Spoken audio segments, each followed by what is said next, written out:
उतना गुस्सा आपकी सेहत के लिए अच्छा नहीं है।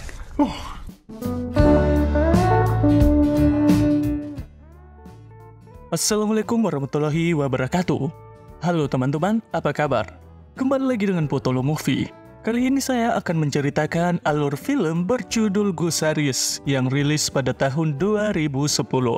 Film ini akan menceritakan tentang kehidupan seorang pria tunadaksa yang berusaha mengakhiri hidupnya tanpa perlu berlama-lama lagi. Kita lanjut pada ceritanya.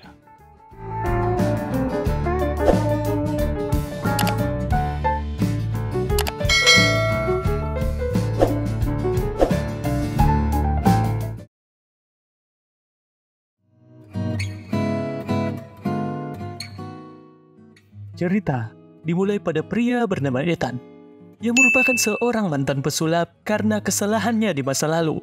Kini, ia telah menjadi pria tunadaksa, yang hari-harinya dirawat oleh seorang perempuan bernama Sofia, yang bertugas sebagai seorang perawat, yang dapat ia gerakan hanya area leher dan kepalanya.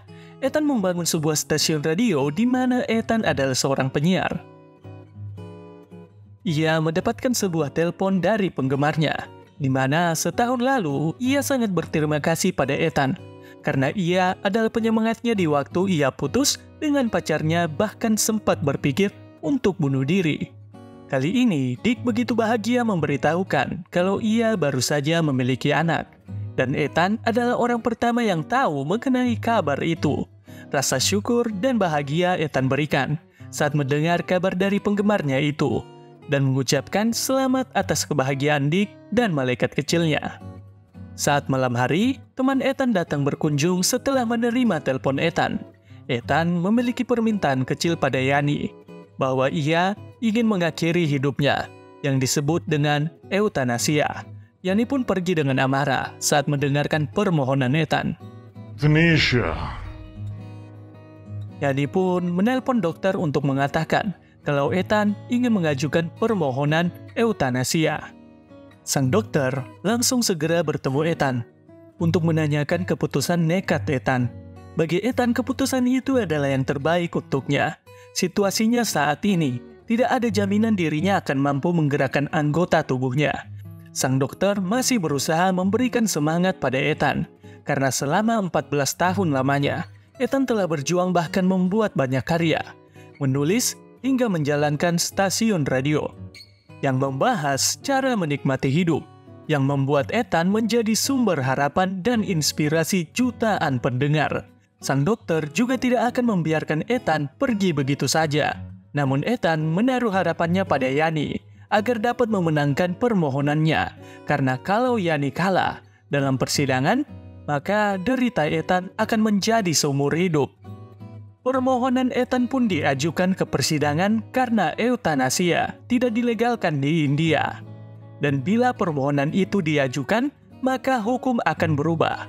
Namun hakim tidak dapat menyetujui eutanasia karena tak baik menyebarkan tindakan bunuh diri dan menolak permohonan. से legally euthanasia की permission मांग रहे हैं। Petition is dismissed. Kemudian seperti biasa, Sofia datang ke tempat tinggal Ethan.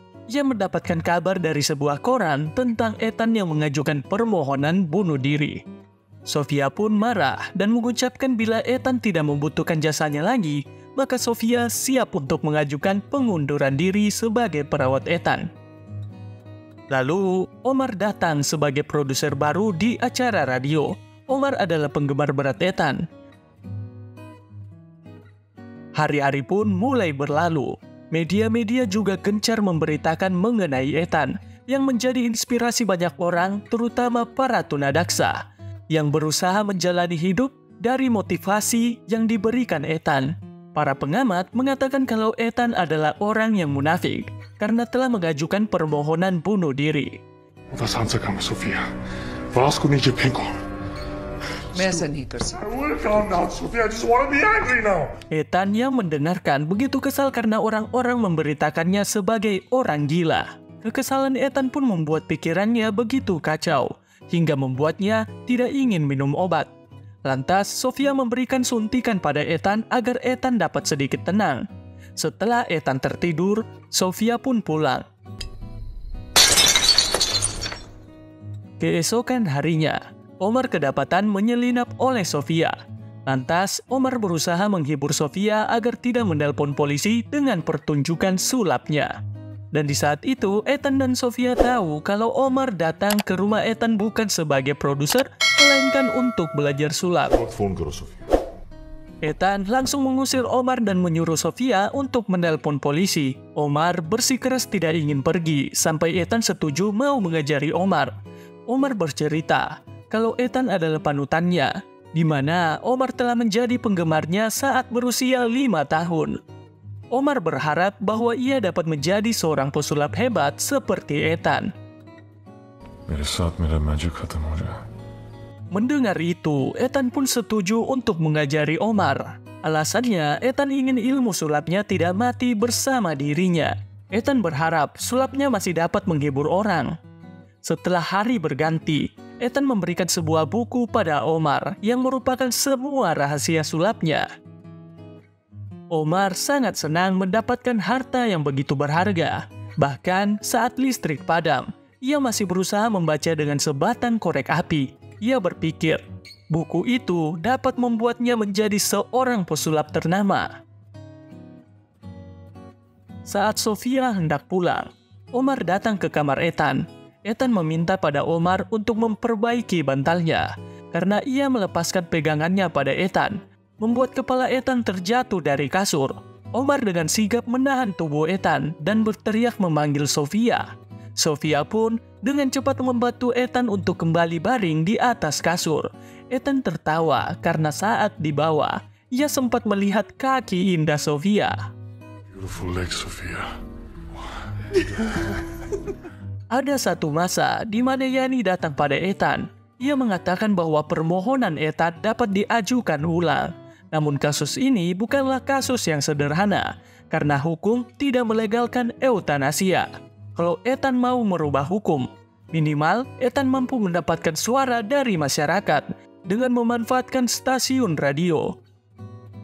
Ethan setuju dengan ide itu, namun bagi Sofia itu adalah ide yang buruk.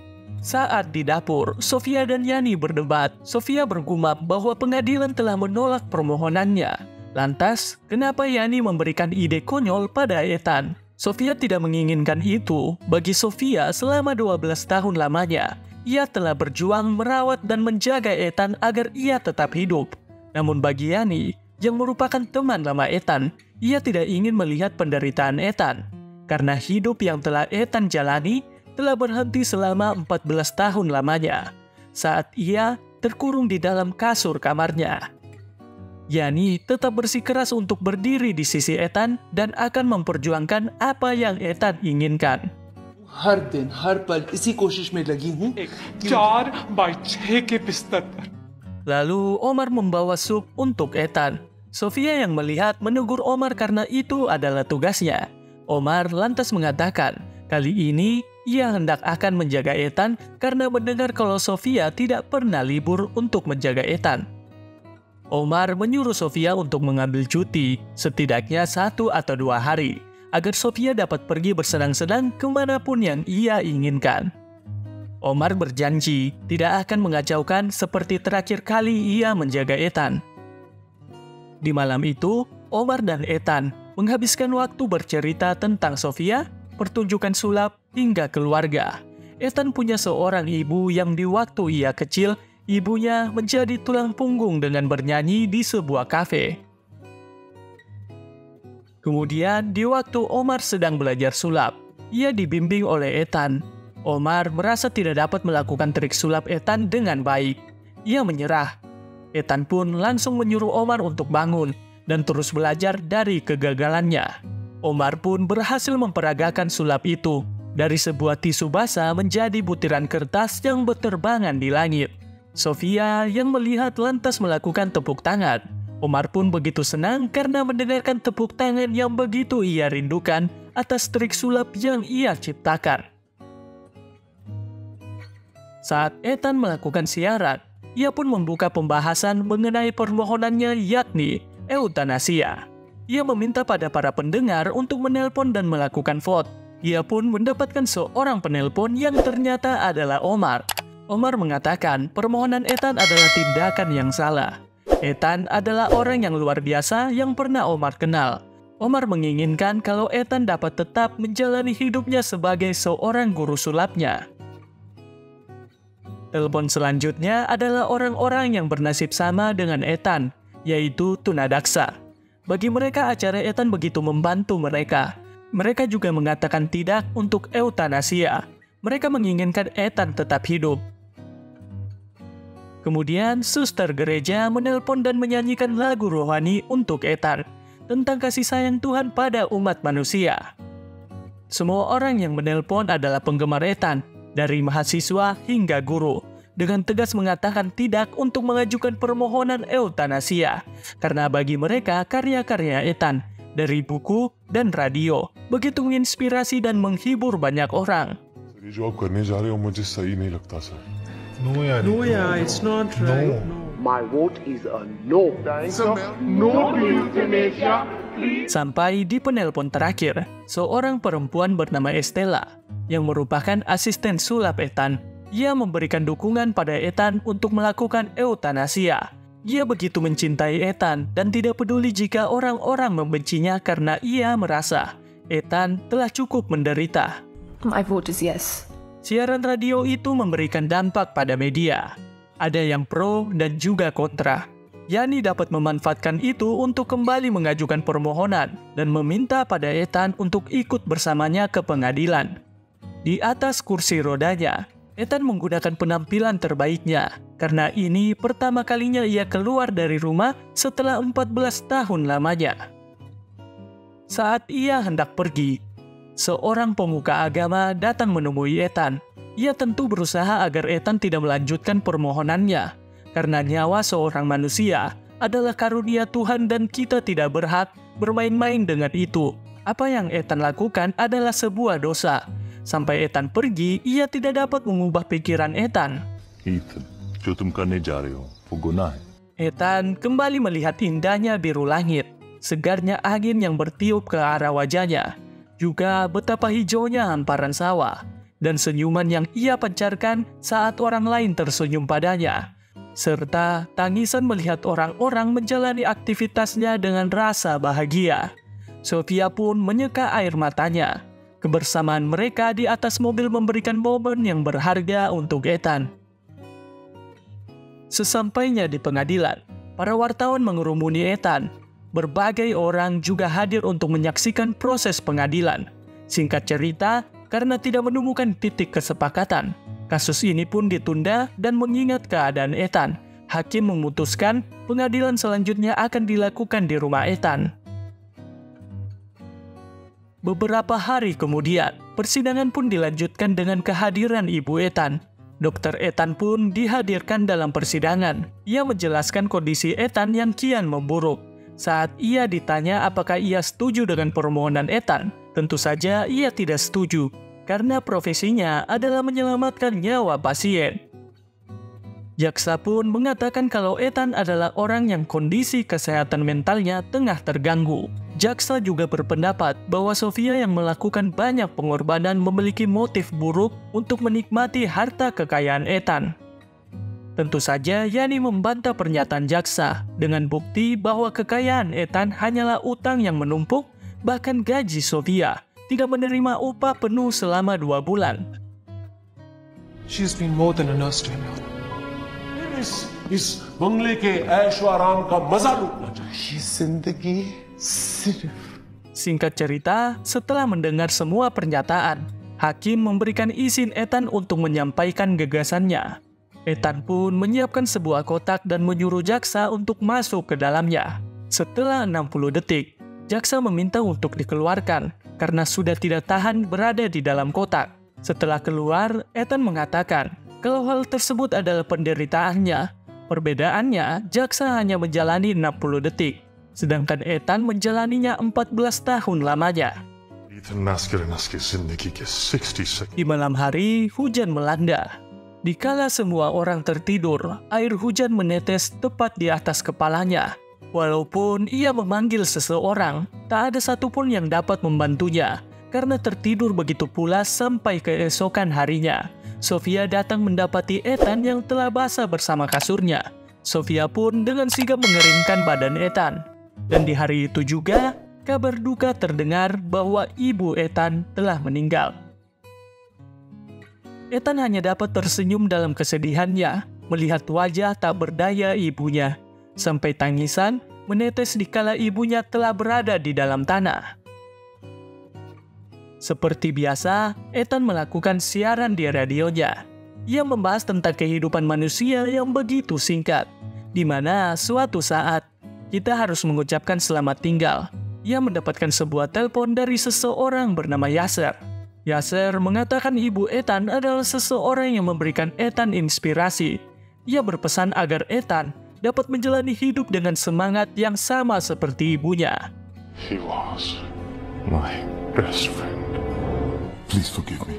Yasser adalah pesulap yang merupakan sahabat Ethan di masa lalu. Pada pertunjukan sulap Ethan, Yasser menyuruh seseorang untuk menyabotase peralatan sulap Ethan, hingga membuat Ethan celaka, di mana pertunjukan tersebut adalah pertunjukan terakhirnya. Karena kejadian itulah yang menyebabkan semua penderitaan Ethan, dan Ethan masih menaruh dendam padanya. Kali ini, Omar akan menjalani pertunjukan sulapnya dan akan meninggalkan rumah Ethan. Ia juga membuat pengakuan kalau ia merupakan anak Yasser. Ethan tidak terkejut karena sebenarnya Ethan sudah tahu dan tetap mengajari Omar rahasia sulapnya. Kemudian seorang pria datang ke kamar Ethan. Pria itu adalah suami Sofia. Sofia menyuruhnya untuk keluar. Tapi seorang perempuan tidak berdaya untuk mengusir seorang pria. Neville tidak terima Sofia ingin menceraikannya karena sibuk menjaga Ethan. Namun alasan Sofia karena Neville tidak pernah pulang selama bertahun-tahun. Neville lantas memukul Sofia. Ethan yang hanya dapat melihat dan mendengarkan, cuma dapat berteriak. Neville mengatakan kalau hari ini adalah hari terakhir Sofia datang ke rumah ini dan membawa paksa Sofia dari rumah Ethan. Beberapa hari kemudian, sang dokter datang berkunjung ke rumah Ethan. Laporan medis Ethan terlihat bahwa kondisi Ethan kian memburuk. Ia berencana membawa Ethan ke rumah sakit karena sudah tidak ada yang dapat menjaga dan mengurusnya. Ethan bahkan tidak meminum obatnya. Sang dokter berusaha menghibur Ethan dengan mengatakan, Sofia akan kembali. Namun itu butuh waktu. Mereka berdua mendengarkan berita di TV tentang hasil permohonan Ethan yang kembali ditolak oleh hakim. Karena rasa kemanusiaan bahwa suatu individu tidak boleh melakukan tindakan bunuh diri. Ethan menjalani hari-harinya yang begitu sepi. Tempat tinggalnya kini begitu berantakan. Sofia akhirnya dapat kembali menemani Ethan dengan wajah yang penuh memar. Sofia mengatakan kalau ia telah bebas karena permohonan perceraiannya telah disetujui. Sofia membawa ide gila dengan mengatakan kalau ia dapat mewujudkan keinginan Ethan, yaitu eutanasia. Tetapi Ethan tidak ingin melakukan itu karena akan meninggalkan hukuman pidana pada Sofia. Ethan melihat begitu dalam di mata Sofia kalau Sofia begitu mencintainya dan dengan berani melamar Sofia. Keesokan harinya, Ethan membuat acara kecil-kecilan yang dihadiri Yani, sang dokter, Omar, dan orang-orang terdekat mereka. Sofia dan dokter untuk pertama kalinya selama 14 tahun lamanya melihat Ethan sangat bahagia. Di akhir cerita, Ethan mengucapkan salam perpisahan pada mereka. Yani yang merupakan teman terbaiknya, sang dokter yang selalu memberikan pelayanan terbaik untuknya, dan Omar yang merupakan murid terbaiknya dan akan menjadi pesulap terbaik di dunia. Ia juga mengumumkan kalau ia akan menikah dengan Sofia. Senyum Ethan di kala itu telah merekahkan senyuman dan kasih sayang oleh orang-orang sekitarnya dengan penuh kebahagiaan. For all you people who fought along with me, I thank you all.